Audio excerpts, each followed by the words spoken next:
Loud music and street racing are keeping residents of the Villas of Fort Myers awake. They say partiers blasted music until 4 a.m. over the weekend. This isn't the first time it's been a problem, but as NBC2's Alex Howard found out, the sheriff's office says it's up to IHOP to do something about it. They're 24 hours, 7 days a week. A new look outside the IHOP on US 41 near College Parkway with a ring of cameras suspended from the tower. But that didn't stop people from blasting music here last weekend. Blasting radios, music, hanging out in parking lots, making a lot of noise, running up and down Austin Street at high rates of speed.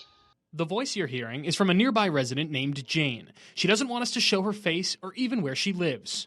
Another neighbor we interviewed said these people returned to intimidate him after our first story aired.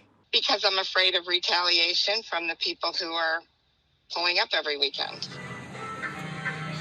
The people you can hear in this video are exactly the kind of issue the sheriff's office is trying to address with these new measures, going so far as to offer IHOP here resources on dealing with the problem. They said there's really nothing they can do about it because the IHOP is private property.